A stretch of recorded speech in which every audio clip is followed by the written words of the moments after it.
Stocks lose ground as US presses ahead by notifying additional tariffs on India. Realty and metals are the big losers, while FMCG ekes out some gains. The mid-caps are underperforming.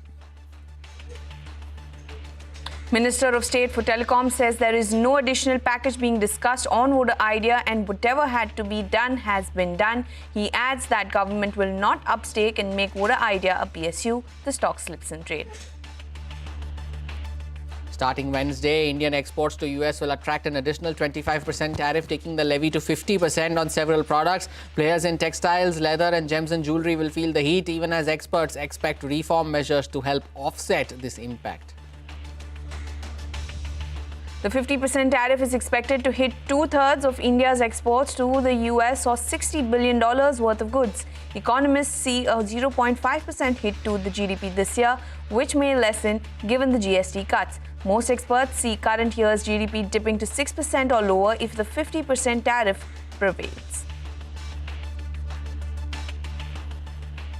And Donald Trump says he's firing Federal Reserve Governor Lisa Cook for false statements in the mortgage agreements. Cook fires back, saying that there is no cause and Trump lacks the authority to fire her. The face-off has financial markets concerned.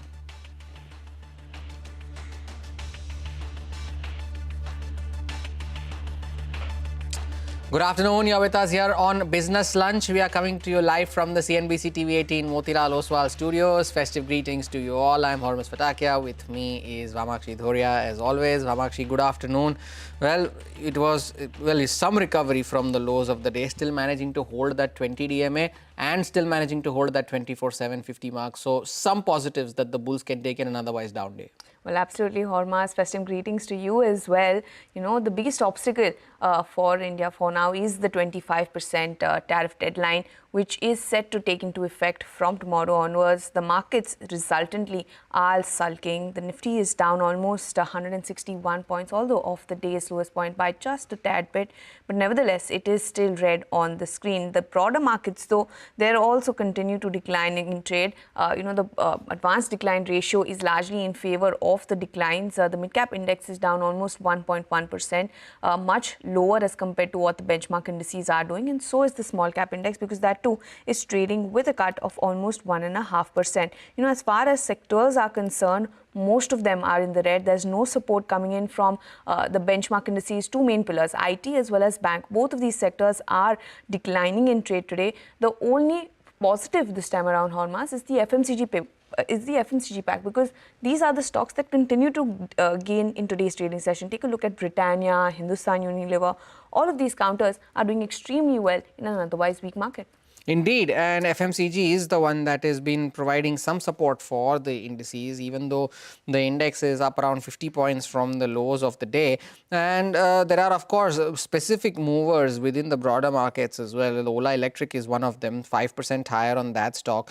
But on the losing side, though, take a look at PG Electroplast. The stock is out of the FNO ban, is at the lowest point of the day now, 5.5% lower there. Vedanta, of course, you say that the stock is trading ex-dividend and is adjusted for its dividend today, so that's lower around 4.5%. Look at Angel One, that's down 4% as well. Capital market names not doing well, defense names not doing well. And just before we move on, you take at Vodafone Idea as well. At one point, the stock was down well over 10% at the start of the trading session. Still around about 9% for Vodafone Idea as well. But the big story today, nothing else but tariffs. And I say it's set to kick in from tomorrow morning. First up, Parikshit is here to get a quick recap of all the developments that have transpired so far. Parikshit. Well, indeed, a setback for India, so to say. Till now, negotiations were on to avert that 25% additional penalty, and those negotiations are still underway. In fact, all efforts are being made to get a pause on these tariffs. Now, what happens immediately? The US has issued a notification essentially for importers to know that these will be the tariff lines that will be effective from 12:01 a.m.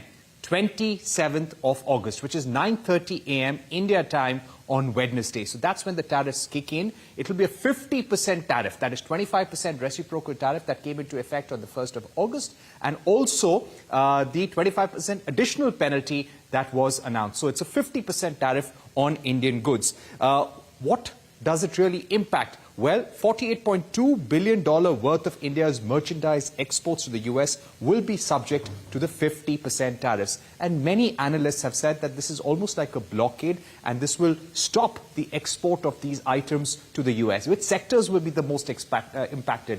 Textiles, footwear, leather goods, labor-intensive goods exports to the US will be most impacted in the months to come. But a lot of the exporters have already sent a lot of consignments, huge quantities of consignments, anticipating these high tariffs. So possibly they'll have a cushion for the next few months at least. Having said that, goods already subjected to Section 232 tariffs, that is 50% tariffs on steel and aluminium, 25% tariffs on automobiles, that stays, and that is not impacted by the reciprocal or the additional penalty tariff. So that remains as it is at 25%. Then you also have certain exemptions such as iPhones, copper, pharmaceuticals, semiconductors, timber, energy products and minerals. There is no change in tariffs on this, either in the form of reciprocal tariffs or additional penalties. These are products that will continue to be tariffed at the rates that were being tariffed before any kind of reciprocal announcement happened in April this year. Well, thank you so much for that, Parikshit. But do stay on with us because you need to fill us in with details on what is the latest developments, especially on negotiations. Go ahead, Parikshit. Yes, the trade negotiators are not coming to India.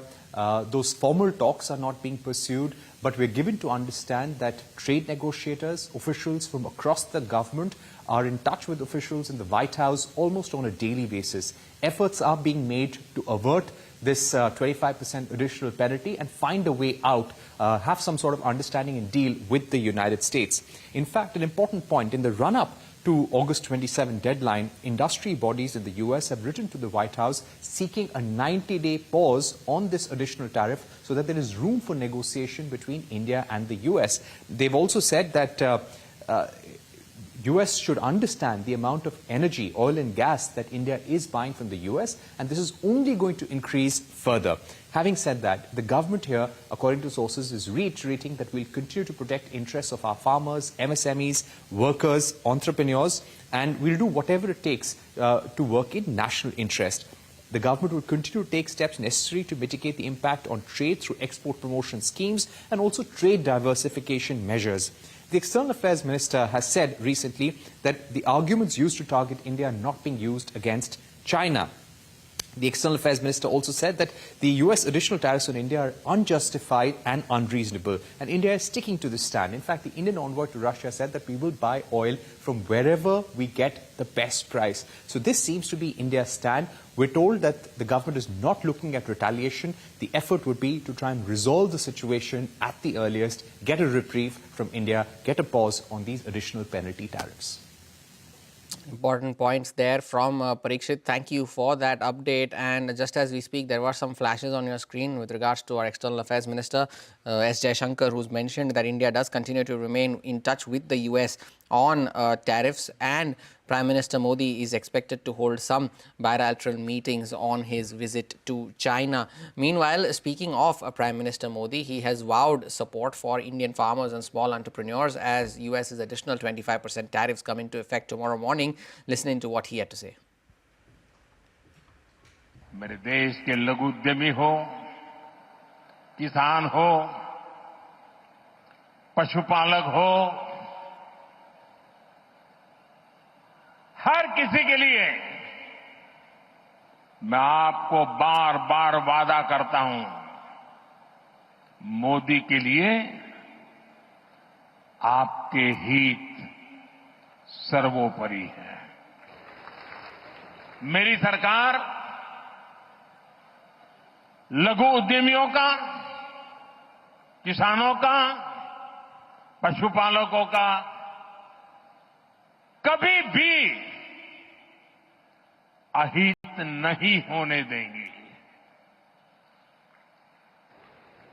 दबाव कितना ही क्यों ना आए, हम झेलने की अपनी ताकत बढ़ाते जाएंगे। Well, strong comments coming in from Prime Minister Narendra Modi. Let's also listen in to what Mark Mobius, who's the chairman of Emerging Opportunities Fund, had to say on this. India will be okay, even though it will hurt some industries. For example, pharmaceuticals would be hurt because about 40% of pharmaceuticals exports go to the U.S. The garment industry, of course, will be hurt because a big portion of their exports go to the U.S. Jewelry, gems, that sort of thing will be hurt. So those are the three industries, I would say, which will be most hurt by these tariffs. But overall, we would see maybe 0.5% to 0.75% cut in the growth rate of the Indian economy. In other words, instead of going up by 7 or 6%, we might see 5.8 or 6.1 in terms of economic growth for India. So generally speaking, it's bad for India, but it's not disastrous. India's got an incredible domestic market, and more, you're going to see the domestic market taking over from exports and other growth factors in the Indian economy. So I believe that India still is in very good shape. And even despite these problems with trade with the U.S., which I think at the end of the day will be solved, they will come to some agreement and in some future date, not maybe within the next few weeks or months. Nevertheless, even with these high tariffs from the U.S., I think the Indian economy will still be doing very, very well. Mark Mobius on the future of the Indian markets once the tariffs take effect tomorrow morning. We also spoke to a number of other experts, listening to what they had to say. We have basically reached out to the president and asked him to at least delay the implementation. We need a runway to find a solution between the two countries itself. And it's important that to understand that, yes, the secondary tariff are unjust and they shouldn't be put in, but we can't just keep on going on the media and keep on calling unjust. Let's keep on working and finding a solution. So I think by postponing this by 90 days or 120 days, it's like US has done with China, it will give us a runway to sort things out. But more important is I think a call between the Prime Minister and the President can untie the knot which we have got ourselves into it, so at least both countries can work in a positive manner. My sense, I think maybe for the next couple of fortnights, the government will actually wait and watch to see how the things are spanning out, and then it will announce the impact. Then it could announce a package. Regarding the impact on fiscal, we are open that the fiscal deficit, which is 4.4%, even if it slips by a 5 to 10 basis point impact, which is possible given the GST implementation, but also that could be offset by higher consumption. I think that is still better than taking a GDP hit of larger GDP hit over the next year or so. As of now, I think again the impact on GDP will be significantly uncertain. We have already been around 20 to 30 basis point impact. Take a short break then. More news and updates on the other side, so don't go anywhere.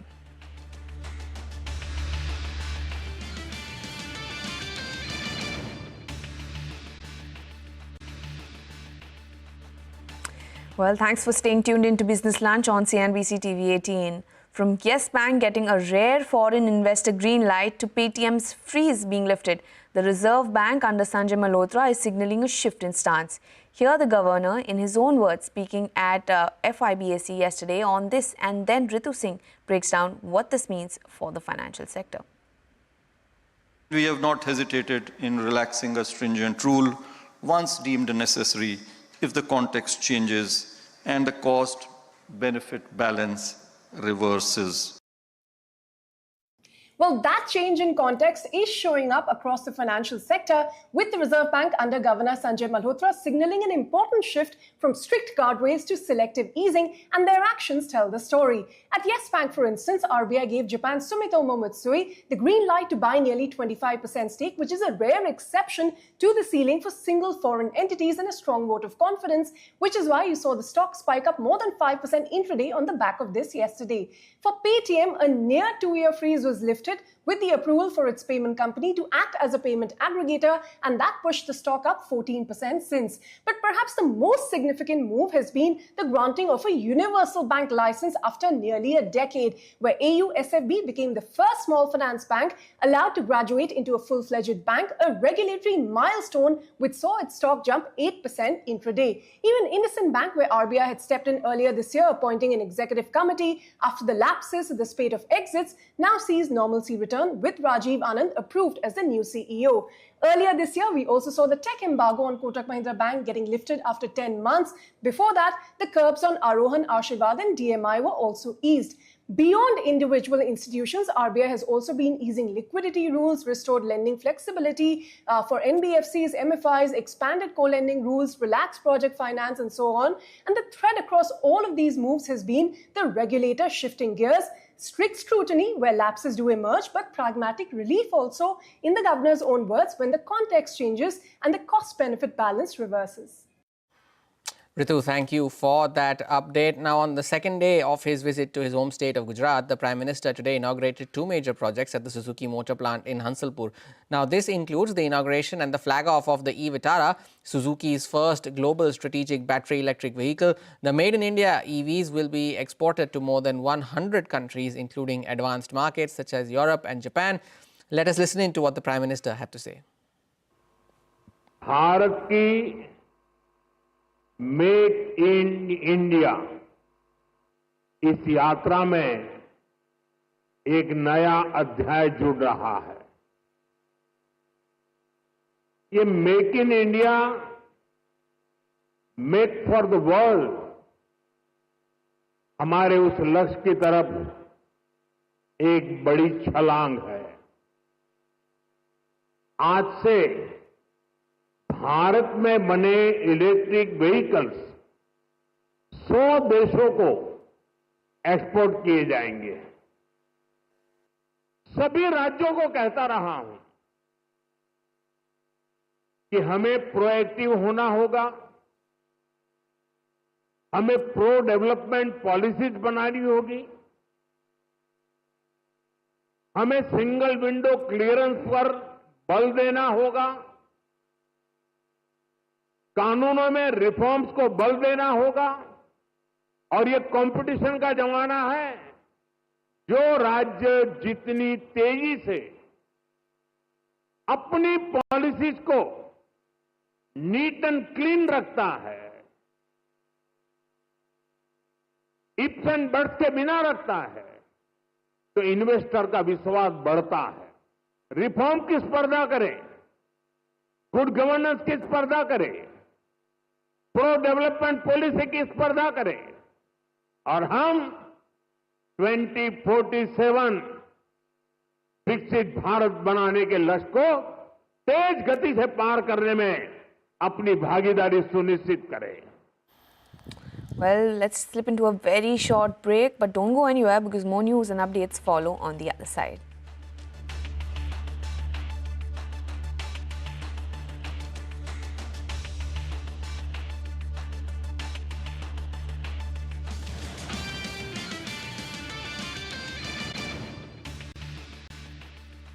Welcome back. Let's now focus on a major development in the U.S. Amidst his tussle with the Federal Reserve, U.S. President Donald Trump has fired Fed Governor Lisa Cook. This next report tells you more.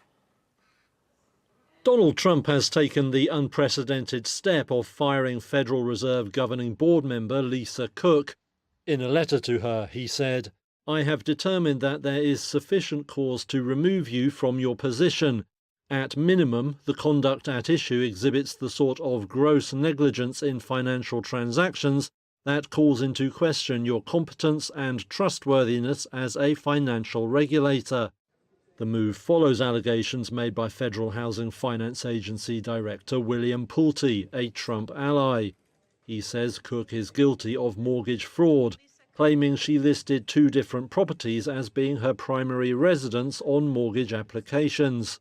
That could have allowed her to secure lower rates on her borrowing. However, Pulte has provided no public evidence for the allegation, and Cook is defiant. She had said she would not be bullied into stepping down, and has vowed to gather evidence to answer all questions over her mortgages. Cook was appointed to the Fed board in 2022 by then-President Joe Biden. She is the first African-American woman to serve as a Fed governor. Now her dismissal could be challenged in court amid legal uncertainty over whether Trump has the power to fire her. It also comes amid Trump's fierce criticism of the central bank's leadership. He's regularly accused Chair Jerome Powell of being too slow to cut rates. People aren't able to buy a house because this guy is a numbskull. He keeps the rates too high. Trump has frequently threatened to fire the Fed chief, but has backed away from that as the end of Powell's term approaches in May. Well, moving on to other news then, the Supreme Court has ordered an inquiry by a special investigation team into the affairs of Vantara Wildlife Rescue and Rehabilitation Center. The Apex Court has directed the SIT to examine and submit a report on the number of issues, including compliance with the provisions of Wildlife Protection Act and the acquisition of animals from India and abroad, particularly elephants. Now, in a statement issued in response to the order, Vantara says that they remain committed to transparency, compassion and full compliance with the law, and their mission and focus continues to be the rescue and rehabilitation and care of animals. They have also said that they will extend full cooperation to the SIT and has requested to avoid any speculation during the inquiry process. With that, we call time on this edition of Business Lunch. We leave you with the Nifty still above the mark of 24,800 from Amakshi and me. Thank you so much for watching. Midcap Radar on the other side.